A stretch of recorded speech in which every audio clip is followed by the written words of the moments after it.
Bonjour et bienvenue sur Algomius. Nous continuons à regarder les fonctions sur toutes les coutures dans cette série de vidéos des algorithmes pas à pas. Et cette fois-ci, nous allons nous intéresser à une fonction mathématique, la fonction factorielle. Alors ne partez pas, c'est une fonction qui est très simple, il ne faut pas vous braquer parce qu'on va parler de mathématiques.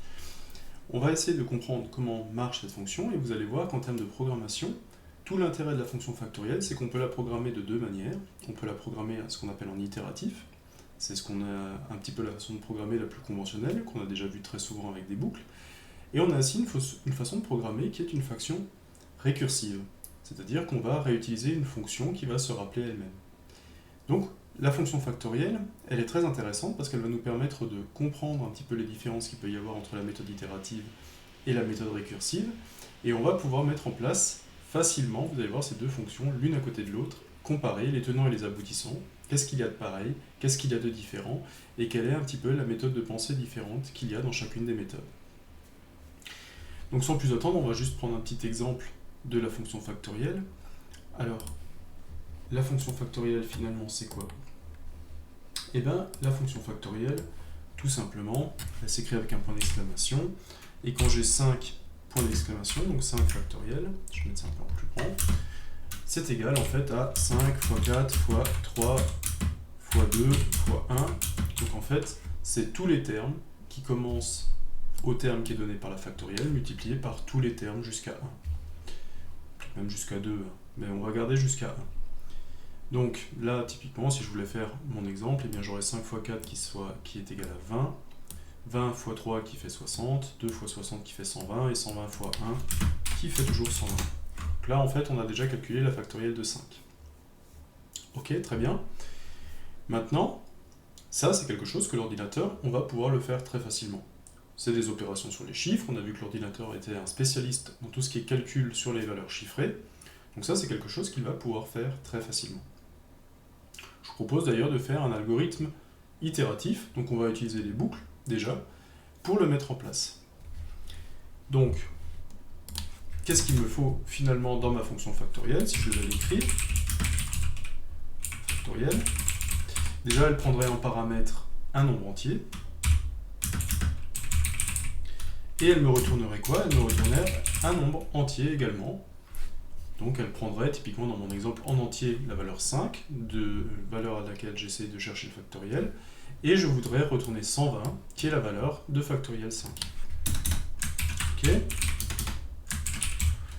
Donc là, c'est quelque chose en termes d'itération qui n'est pas très compliqué. On voit en fait qu'on part de la valeur 5, et finalement, on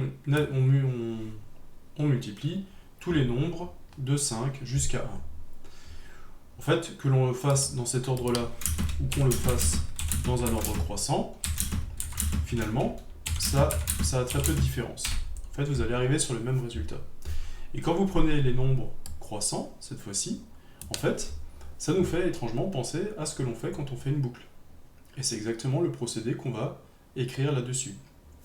Ce qu'on va faire, en fait, c'est qu'on va utiliser un compteur qui va prendre les valeurs de 1 à 5 dans notre exemple,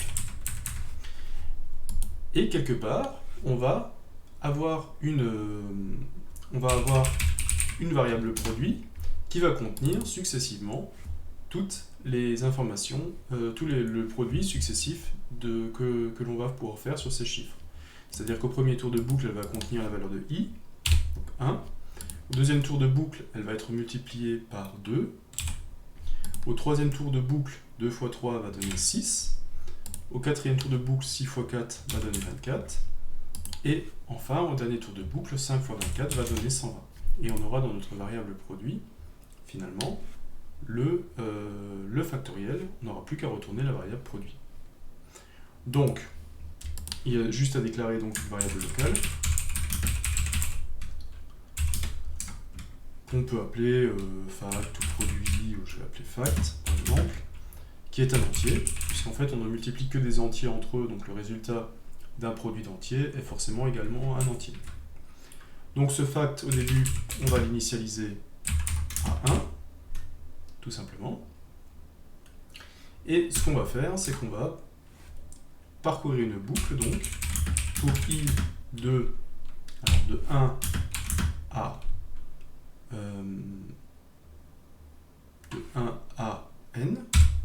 c'est-à-dire que si n c'est mon paramètre qui va donner le nombre du factoriel que je cherche, par exemple ici on va avoir 5, et bien je vais parcourir de i à 5. C'est bien ce que je cherche à faire ici. Je vais donc parcourir de i à 5, et à chaque fois, je vais mettre dans fact multiplié par i. Donc à chaque fois, je vais multiplier par l'élément qui est dans le tour de boucle. Et j'en ai pratiquement fini avec ma fonction.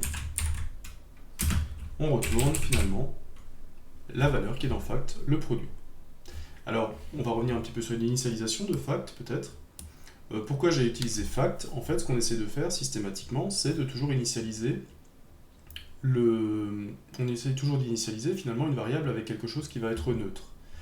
Par exemple, quand j'essaie de faire une somme de plusieurs nombres, je vais initialiser la variable à 0. Puisque 0 plus quelque chose, ça va me donner 0. Sauf que là, c'est un produit que je fais. En fait, je ne peux pas mettre 0 dedans, parce que si je fais 0 et que je multiplie systématiquement par des nombres, 0 fois n'importe quoi, ça va me donner 0. Donc l'élément neutre par rapport à la multiplication, c'est le 1. Puisque c'est 1 une fois quelque chose qui va toujours me donner ce quelque chose. Et c'est pour ça que cette fois-ci, en initialisation, dans factoriel, je mets 1, et pas 0. Donc, je pense que cette fonction marche, elle a tous les éléments. Je vous propose de l'écrire finalement en Python.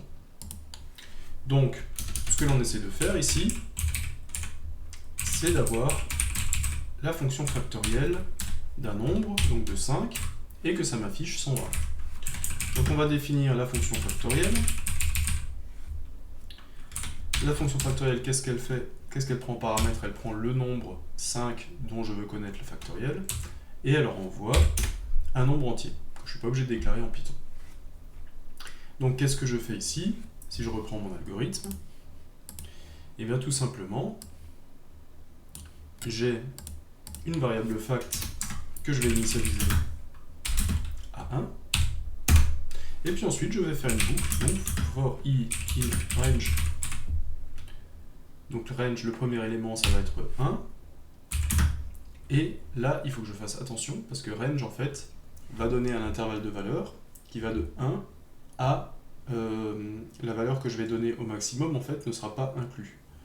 Donc par exemple, si je faisais un range de 1 à n, vous voyez, si je prends le idle ici, si je fais un for i in range 1 à 5, par exemple, et que je print i, vous voyez qu'il me fait 1, 2, 3, 4. La fonction range est écrite de telle façon à ce que le premier élément soit inclus, mais que le dernier élément soit exclu. Donc attention à ça. Donc si je veux vraiment avoir les nombres de 1 à n, il va falloir que je mette plus 1. Donc il va falloir que je cherche les nombres de 1 à 6 pour que i parcourt les valeurs 1, 2, 3, 4, 5. Donc attention, ça c'est un petit peu des effets de bord que l'on peut avoir dans certaines fonctions. Donc là, qu'est-ce que je fais? En fait, je multiplie fact par i, ce que j'ai le droit d'écrire aussi en Python, puisque j'ai la valeur fact à gauche et la valeur fact à droite, j'ai le droit de simplifier cette écriture en l'écrivant comme ça. Donc je multiplie fact par i systématiquement, j'ai fini mon cours, la seule chose qui reste encore à faire, c'est de faire un return de fact, pour avoir la fonction factorielle. Voyons voir si cette première méthode itérative fonctionne. Hop. J'ai bien 120, la valeur de factoriel 5. Ok, donc là c'est pas une fonction qui ramène énormément de nouveautés, c'est quelque chose qu'on a déjà vu souvent. Elle comporte une boucle, elle comporte une variable qu'on alimente. Il n'y a rien de très original là-dessous. Seulement en factoriel, on peut le voir d'une autre façon. On va reprendre un petit peu un élément texte ici. Et ce que l'on peut noter, quand on a la fonction factorielle ci-dessus, en fait, on peut s'apercevoir que factoriel 5, c'est effectivement 5 fois 4 fois 3 fois 2 fois 5. Et on se rend compte aussi que c'est 5 fois factoriel 4. Ok, qu'est-ce que c'est que factoriel 4? Factoriel 4, c'est 4 fois 3 fois 2 fois 1. Ok, mais ça peut aussi s'écrire 4 fois factoriel 3. D'accord? Je continue. 3 factoriel, qu'est-ce que c'est? et bien c'est 3 fois 2 fois 1. Et 3 fois 2 fois 1, c'est 3 fois 2 factoriel. Je continue, 2 factoriel, mais je pense que vous avez saisi l'idée, c'est 2 fois 1, mais c'est égal à ici à 2 fois 1 factoriel. Donc vous voyez qu'à chaque fois, en fait, on peut décomposer cette expression avec une expression qui contient de nouveau un factoriel. Alors, qu'est-ce que ça va nous aider? Eh bien, tout simplement, à chaque fois que l'on fait un factoriel d'un nombre plus petit, vous voyez en fait qu'il y a moins d'éléments à multiplier. Sur factoriel 5, j'avais 5 éléments, factoriel 4, j'en ai 4, factoriel 3, j'en ai 3, factoriel 2, j'en ai 2. Donc en fait, on est en train de réduire le problème à quelque chose de beaucoup plus court. On va s'apercevoir aussi qu'à un moment donné, il va bien falloir s'arrêter, et on va définir que factoriel 1, ça vaut 1. Et à partir du moment où je sais que factoriel 1, ça vaut 1, eh bien en fait, je peux remplacer factoriel 1 ici par 1. Alors je vais le refaire, je vais garder ça, et je vais le refaire à l'envers. À partir du moment où je sais que factoriel 1, ça vaut 1, eh bien j'ai le droit de le remplacer ici. Et je peux calculer, ça va me donner 2. J'ai calculé factoriel 2, je peux le remplacer ici. Et donc j'ai 2 fois 3 égale 6. J'ai factoriel 3 qui vaut 6, je peux le remplacer ici. 6 fois 4, ça va faire 24. J'ai factoriel 4 qui vaut 24, je peux le remplacer ici. 5 fois 24, ça va faire 120. Et donc en fait, l'intérêt de la fonction récursive, comment est-ce qu'elle va fonctionner? Eh bien, elle va décomposer le problème systématiquement. Elle va à chaque fois dire, bah voilà, ce problème c'est quelque chose de plus simple que je vais recalculer avec la même fonction. Vous voyez que là, je calcule un factoriel et je le donne en fonction d'un autre factoriel. Donc la fonction va s'appeler elle-même. Elle va avoir une valeur où elle va s'arrêter, c'est-à-dire que factoriel 1, eh bien, je ne le redécompose pas en factoriel de 0 et ainsi de suite. C'est ma valeur d'arrêt. Comme quand vous faites une boucle while, vous avez une condition d'arrêt, et bien là, c'est exactement la même chose. Ensuite, à partir du moment où on est arrivé à calculer factoriel 1, on va remonter successivement parmi les expressions pour recalculer finalement l'expression de départ. Et on l'aura fait en fait en décomposant la fonction factorielle. Ok?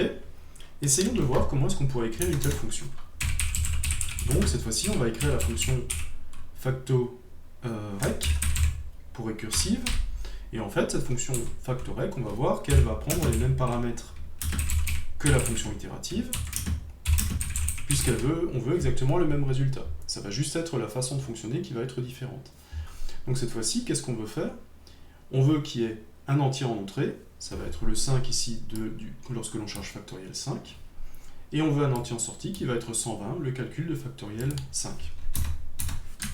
On va avoir un début naturellement, une fin, et cette fois-ci, on ne va pas forcément déclarer de variable locale. Donc, qu'est-ce qu'on a vu dans cette fonction-là? On a vu qu'à un moment donné, il fallait fixer une condition d'arrêt. C'est-à-dire que quand on arrive à 1, en fait, on ne va pas plus loin et on rend la valeur 1. Alors, débarrassons-nous directement de ce cas d'arrêt. Donc, si n égale à 1, alors le retour, ça va être 1. Factoriel 1, c'est 1. Ok? Maintenant, quelque chose qui va être de plus intéressant, sinon. Et bien sinon, on estime en fait que l'utilisateur a fourni un nombre entier, positif, qui est supérieur à 1. Et qu'est-ce qu'on va faire là-dedans? Et bien en fait, on va le décomposer, comme on a vu là-dedans. Qu'est-ce que c'est en fait que de calculer le factoriel, si on essaie de bien résumer? En fait, factoriel 5, c'est 5 fois factoriel 4.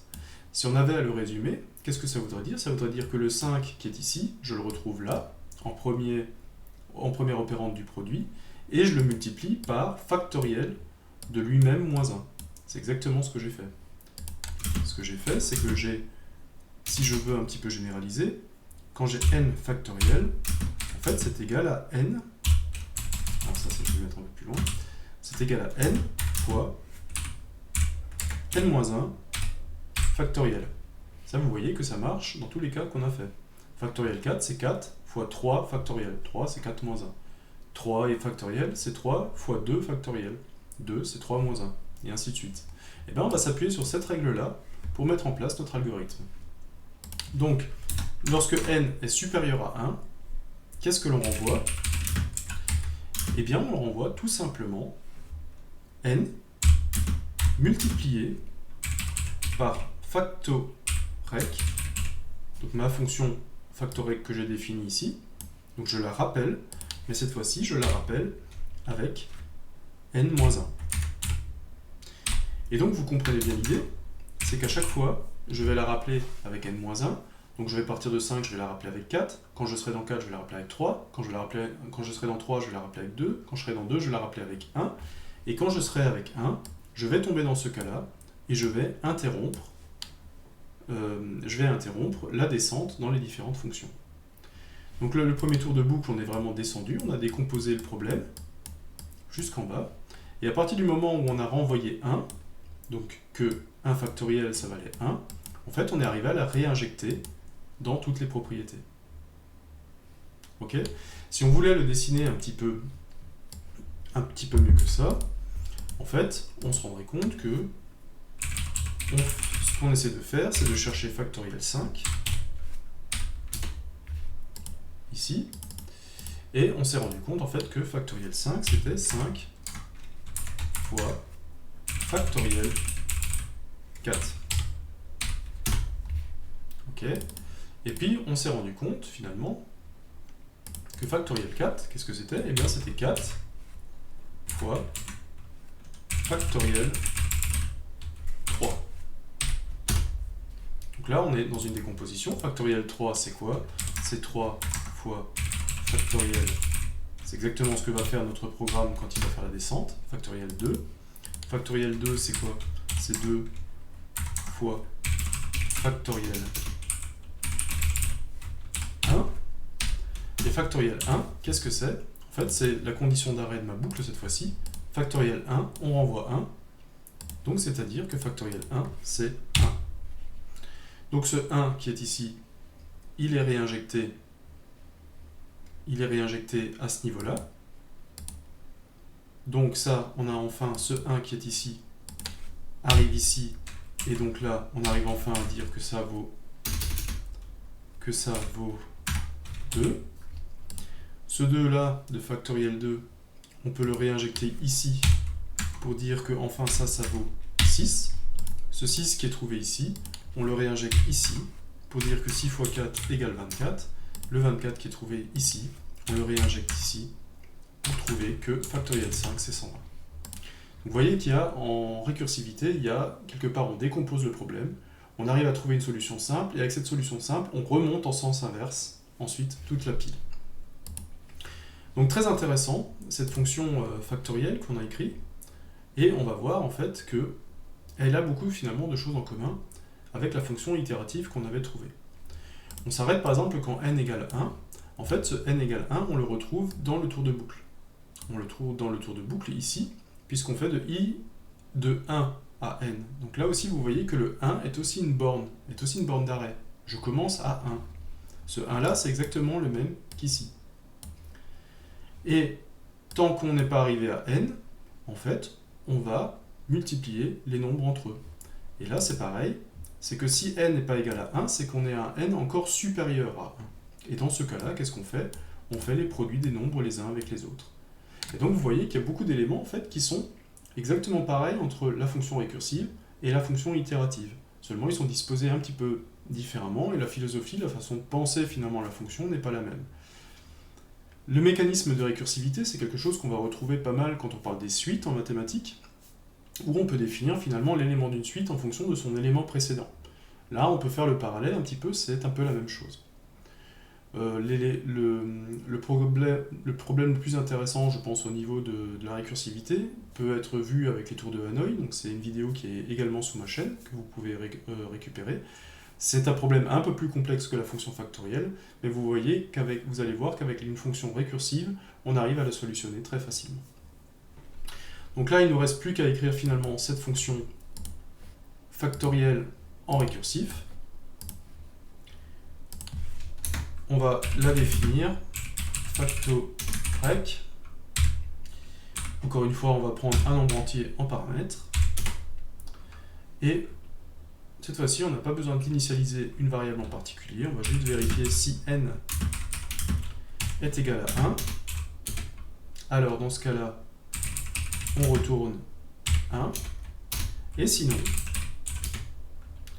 on return, qu'est-ce qu'on return? Eh bien on retourne le n passé en paramètre, ici, multiplié par la fonction factorec, donc elle se rappelle elle-même, qui va travailler sur la variable n-1. Donc on est d'accord que quand une fonction se rappelle elle-même, on est obligé de faire varier ce paramètre-là. Puisque si jamais ce paramètre ne varie pas, en fait, on se rend compte qu'on va tomber sur une boucle infinie. Là, ma fonction, elle va marcher. Pourquoi? Parce que je pars de 5 et je la rappelle avec n-1 qui va donner la valeur 4. Et puis ensuite, ça va donner à 3, 2, 1, et à un moment donné, je vais arriver à ma valeur limite et la boucle va s'arrêter. Parce qu'en fait, c'est une boucle qu'on simule derrière. Donc très attention, quand vous faites de la récursivité, il est très facile finalement de faire une boucle infinie lorsque vous rappelez la fonction avec exactement le même paramètre avec lequel elle a été appelée à la base. Donc là, j'ai terminé, j'ai fait mes returns. En fait, on n'a plus qu'à la tester. Donc je vais toujours garder factoriel 5 ici, et je vais appeler ma fonction factorec pour voir si on arrive sur le même résultat. Donc on a bien 120 et 120, on va essayer quelque chose d'un peu plus grand, peut-être un petit peu grand. Voilà, en fait là, factoriel 23, donc on arrive sur des nombres beaucoup plus grands, puisqu'en fait c'est à chaque fois des produits, donc ça devient très très grand très très vite. Et là vous voyez que les deux fonctions ramènent le même résultat. On ne les a pas écrits exactement pareil, c'est pas la même philosophie qui était derrière, mais vous vous rendez compte qu'on arrive au même résultat. Alors quelle est la différence et pourquoi ça peut être intéressant de l'écrire d'une façon ou d'une autre? Normalement, les fonctions itératives ont un peu plus de performance, sont un peu plus optimisées que les fonctions récursives. Sauf que les fonctions récursives sont très utilisées. Il y a des problèmes qu'on ne peut résoudre qu'avec des fonctions récursives. Les tours de Hanoï en est un bon exemple. Si vous voulez le faire en itératif, ça va devenir beaucoup plus compliqué. Quel est le problème de la fonction récursive en termes d'optimisation? Eh bien tout simplement, c'est qu'à chaque fois, vous voyez qu'on a à chaque fois fait la descente, sauf que quand on fait la descente, eh bien en fait, il faut toujours conserver toutes les variables que vous aviez en amont pour pouvoir revenir. Le 5 que vous avez là, vous devez quelque part le sauvegarder, pour que quand vous revenez, vous puissiez multiplier par 5. Le 4 là aussi. Et donc ce qui est fait qu'à chaque fois que vous appelez une fonction, en fait, les variables d'environnement sont conservées, sont sauvegardées pour pouvoir revenir à cette fonction lorsque on remontera par la suite. Et donc, si jamais vous faites des fonctions récursives qui descendent très profondément dans l'arborescence, en fait, vous allez sauvegarder plusieurs contextes à la suite. Et ça peut arriver à un moment donné que vous saturiez la mémoire. Voilà.